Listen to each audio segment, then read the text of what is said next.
Hello dear first years. Today we will discuss about the physical properties of alkanes. Physical properties of alkanes.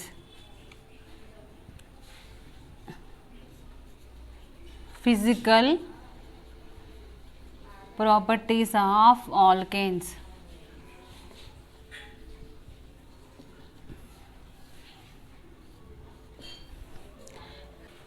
In the physical property, the first point is in alkanes the molecules are attached with very weak van der Waals forces.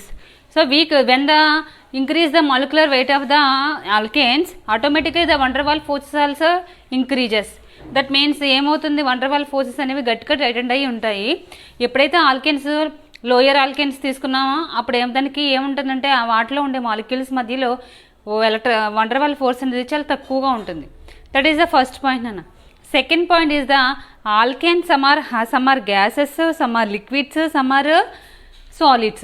So lower alkanes, all are lower alkanes, that means carbons తక్కువ ఉన్న alkanes అన్నీ gases ఫామ్లో ఉంటాయి.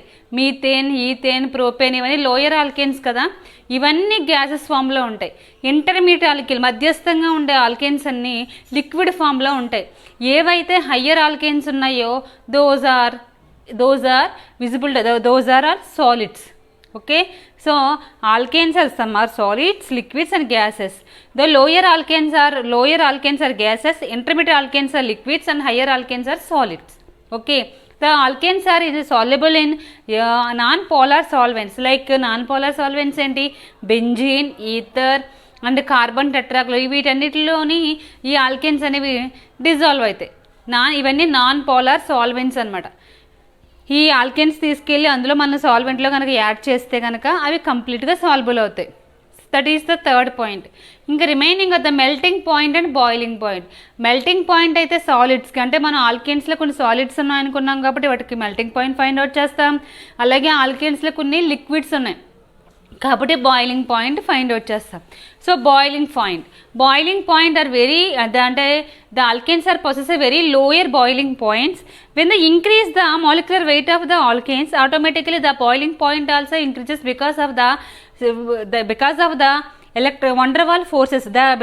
Because of the when the increase the molecular weight of the alkanes, automatically the van der Waals forces also increases. మనం first point చెప్పుకున్నాం కదా, ఎప్పుడైతే molecular weight increase అయిందో దాంట్లో ఉండే van der Waals ఫోర్సెస్ అనేవి ఇంక్రీజ్ అవుతాయి. ఎప్పుడైతే van der Waals forces increase అయిందో మనం అట్లా బాయిల్ చేసినప్పుడు ఏమవుతుంది, ఆటోమేటిక్గా బాయిలింగ్ పాయింట్ అనేది ఇంక్రీజ్ అవుతుంది. Okay, so alkanes possess very lower boiling points. When they increase the molecular weight of the boiling points, it automatically increase the boiling point because of the strong van der Waals forces. Then the last point is the melting point. Melting point. The alkanes are possesses very lower melting points. It will also increases when they increase the molecular weight of the alkanes. But it is not like boiling point. అంటే melting point అనేది boiling point లాగా, boiling పాయింట్లో చూడండి మనకి molecular weight increase అయ్యే కొలది boiling point అది increase అవుతుందని చెప్పానా, కానీ మెల్టింగ్ పాయింట్ వచ్చేసరికి అలా ఉండదు నాన్న.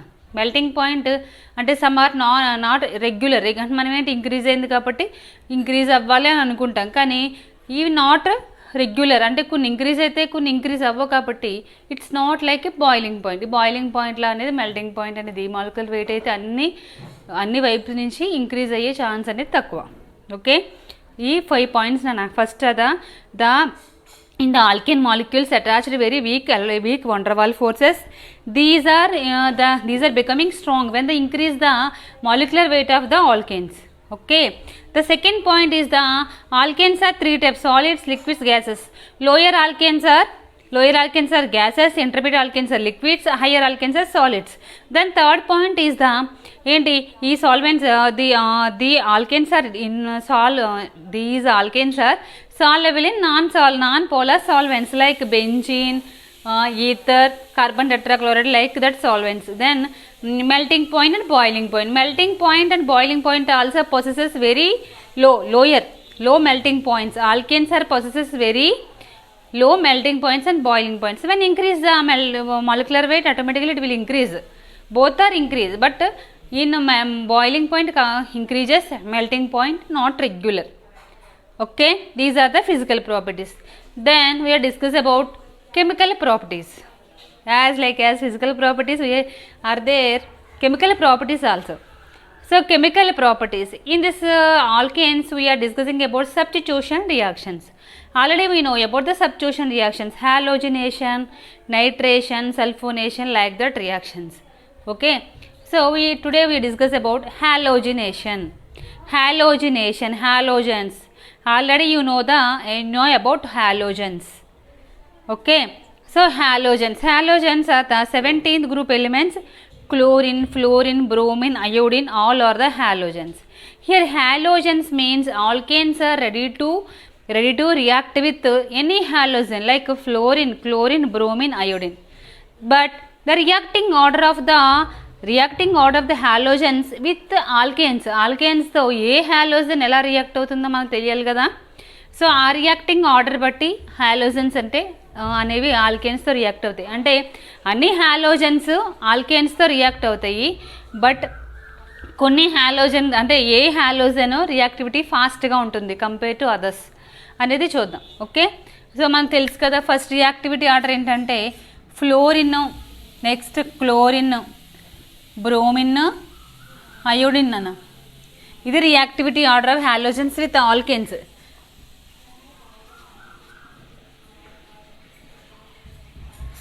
Reactivity order of alkanes with halogens.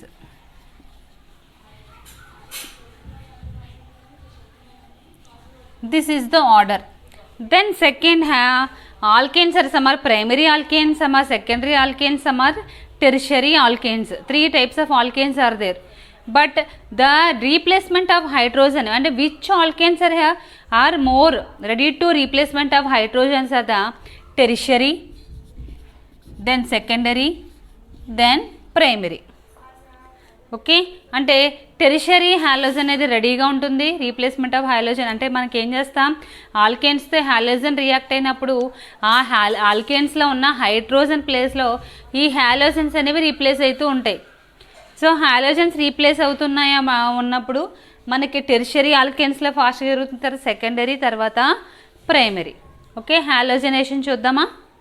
Okay, halogenation reactions చూద్దాం. చూడండి, halogenation chemical properties of alkanes.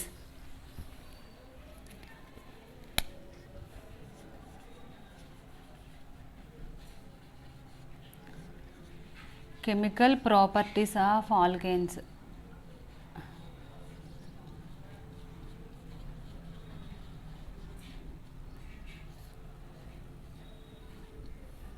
Halogenation.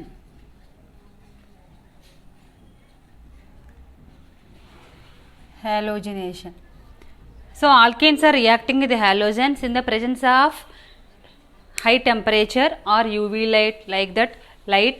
అంటే ఇవన్నీ లైట్ రియాక్షన్స్ అనమాట, లైట్ ప్రెజెన్స్లో జరిగే రియాక్షన్స్.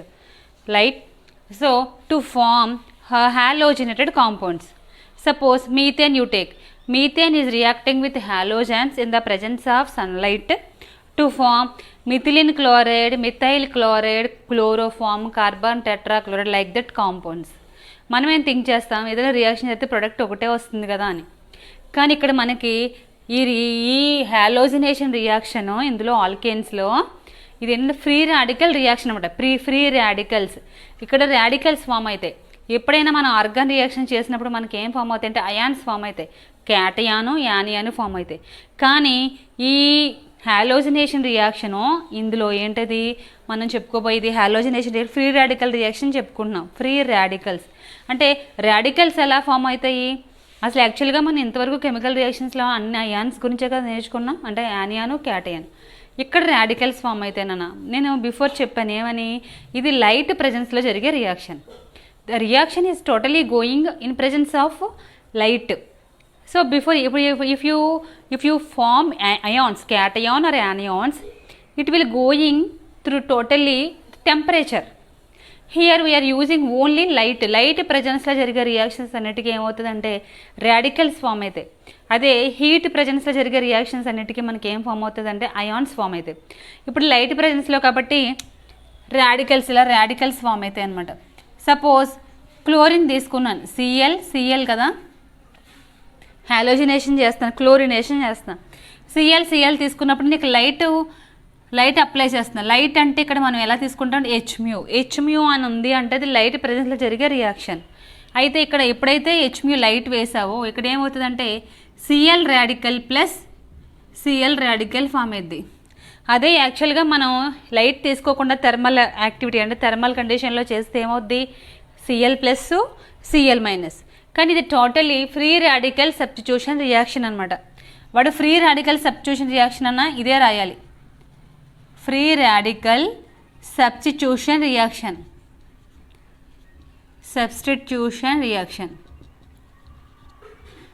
ఏంటి ఫ్రీ రాడికల్ సబ్స్టిట్యూషన్ రియాక్షన్ చూద్దాం. Methane reacts with chlorine the presence of light to form methyl chloride, methylene chloride, chloroform, next carbon tetrachloride అనుకున్నాం కదా. So halogenation చేస్తున్నాం. దేని తీసుకున్నానంటే మీథేన్ తీసుకున్నాం. మీథేన్ని హాలోజినేషన్ చేస్తున్నాం. వీటిని హోమోలసిస్ అంటాం. హోమోలసిస్ అంటే లైట్ ప్రెజెన్స్లో రాడికల్ ఫామ్ అవడాన్ని హోమోలసిస్ అంటాం. హెట్రోలసిస్ అంటే అయాన్స్ ఫామ్ అవుతాయి. అంటే థర్మల్ కండిషన్లో అయాన్స్ ఫామ్ అవుతాయి కదా, వాటినేమో హెట్రోలసిస్ అని, దీనేమో హోమోలసిస్ అంటాం. ఇక్కడ హోమోలసిస్ ప్రాసెస్ జరిగినప్పుడు ఇక్కడ ఏమవుతుందంటే CH3 ఇలా హెచ్తో కదా బాండింగ్ ఉండేది, ఇక్కడ బాండ్ బ్రేక్ అవుద్ది. లైట్ వేస్తే ఇక్కడ కూడా బాండ్ బ్రేక్ అవుద్ది.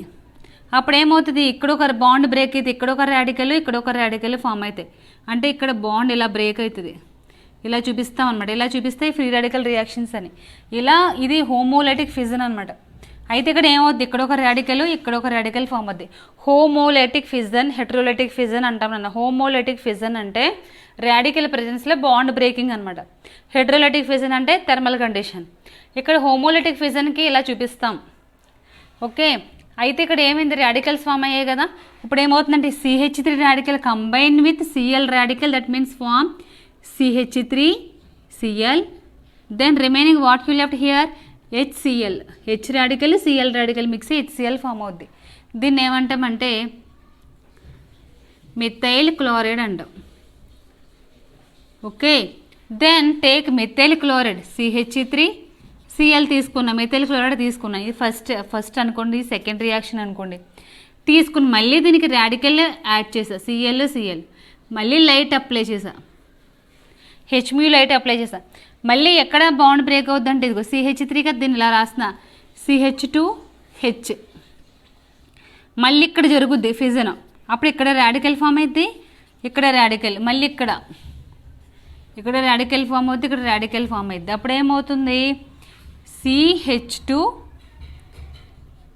ఒక CL ఇక్కడికి వస్తుంది కాబట్టి Cl2, రిమైనింగ్ ఏం మిగిలింది, ఇక్కడ H, ఇక్కడ Cl కదా, HCl. CH2Cl2 ఫామ్ అయింది. దీన్ని ఏమంటామంటే మిథిలిన్ క్లోరైడ్ అంటాం. అదేంటి మేడం, మనకు ఒక ప్రొడక్ట్తో ఆగిపోవాలి కదా, ఇక్కడతో ఆగిపోవాలి కదా, రియాక్షన్ అయిపోయింది కదా క్లోరిన్తో, మళ్ళీ ఇది ఎందుకు వచ్చింది అంటే ఇవి రాడికల్ రియాక్షన్స్ నాన్న.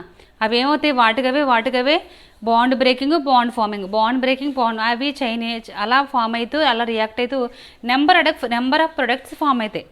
ఓకే, యాక్చువల్గా మీథేన్ హాలోజినేషన్ అంటే మనం ఏం థింక్ చేస్తాం, మీథేన్ అనేది క్లోరిన్తో రియాక్ట్ అయింది, ఒక ప్రొడక్ట్ వచ్చింది, అక్కడతో అయిపోయింది అనుకుంటాం. కానీ ఇంకా రాడికల్స్ అనేవి లైట్ అనేది ఏం చేస్తాయి, వచ్చిందని దీంట్లో కూడా మళ్ళీ మనకి ఫిజన్స్ జరుగుతూ ఉంటాయి. అవి ఏమవుతాయి, చైన్ ఫార్మేషన్, మళ్ళీ కొత్త ప్రొడక్ట్స్ అలా ఫామ్ అవుతూ ఉంటాయి. అర్థమైందా? సో ఇక్కడ మళ్ళీ మెకానిజం చెప్తాం. దీనికి కూడా మెకానిజంలో మళ్ళీ 3 స్టెప్స్ ఉంటాయి అన్నమాట. అంటే చైన్ ఇనిషియేషన్, చైన్ ఎలా ఫామ్ అవుద్ది, ప్రాపగేషన్ ఎలా పెరుగుద్ది, టర్మినేషన్ ఎలా కట్ అవుద్ది అనేసి 3 స్టెప్స్ చెప్పుకుంటాం. ఇనిషియేషన్, ప్రాపగేషన్, టర్మినేషన్ అక్కడ చెప్తాను మీకు. ఇది ఫస్ట్ స్టెప్. సెకండ్ మళ్ళీ దీన్ని తీసుకుంటాం, ఇక్కడ వచ్చిన ప్రొడక్ట్స్ని తీసుకుంటాం, CH2Cl2 తీసుకుంటాం. ఇవి రెండు నోట్ చేసుకుంటే నేను థర్డ్ చెప్తున్నాను చూడండి. మళ్ళీ థర్డ్కి మనకి థర్డ్ రియాక్షన్స్కి ఏమొస్తుందంటే థర్డ్కి ఏమొస్తుంది, మళ్ళీ CH2, థర్డ్కి ఏమొస్తుంది CH2Cl2 వస్తుంది, అంతే కదా. ఈ CH2Cl2 మళ్ళీ ప్లస్ ఏమేయాలి, Cl కదా, Cl మళ్ళీ ఇక్కడ రాడికల్స్ ఫామ్ అయితే కదా, ఇక్కడ ఒక రాడికల్, మళ్ళీ CH2ని H కింద రాస్తున్నా, అంటే ఇక్కడ ఫిజన్ జరుగుద్ది.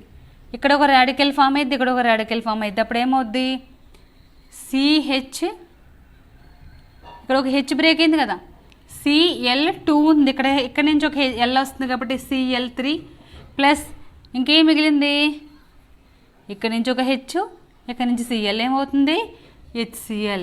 దీని పేరేంటమ్మా క్లోరోఫామ్. మళ్ళీ ఈ క్లోరోఫామ్ తీసుకోవాలి. చూసుకుని ప్రతి చోట ప్రతి స్టెప్లోనే మనకి ఏమైందంటే ఒక హైడ్రోజన్ ప్లేస్లో హాలోజన్ రీప్లేస్ అవుతూ వచ్చింది. ఇంతకుముందు దాంట్లో హైడ్రోజన్ రీప్లేస్ అయితే CH2Cl వచ్చింది, మళ్ళీ ఈ CH2Clలో మళ్ళీ హాలోజన్ రీప్లేస్ అయితే ఏమైంది CH2Cl2 వచ్చింది. ఇక్కడ మళ్ళీ CH2Cl2లో మళ్ళీ హాలోజన్ రీప్లేస్ అయితే CHCl3 వచ్చింది. మళ్ళీ ఇక్కడ ఈ హెచ్ ప్లేస్లో హాలోజన్ రీప్లేస్ అయితే ఏమవుతుంది CCl4 వస్తుంది, అంటే కార్బన్ టెట్రాక్లోరైడ్ వస్తుంది. చూడండి నేను చూపిస్తున్నాను. ఫోర్త్ CHCl3 ప్లస్ ClCl మళ్ళీ హోమోలైటిక్ ఫిజన్ చేస్తాం. ఇక్కడ ఈ హెచ్తో ఇక్కడ మళ్ళీ హోమోలైటిక్ ఫిజన్ అవుద్ది. ఇక్కడ ఒక రాడికల్, ఇక్కడ ఒక రాడికల్, ఇక్కడ ఒక రాడికల్, ఇక్కడ ఒక రాడికల్. అప్పుడు ఏమవుతుందంటే CCl4 ప్లస్ ఇదిగో ఈ రాడికల్ కంబైన్ అయ్యి మనకి HCl ఫామ్ అవుతుంది. ఇది కార్బన్ టెట్రాక్లోరైడ్.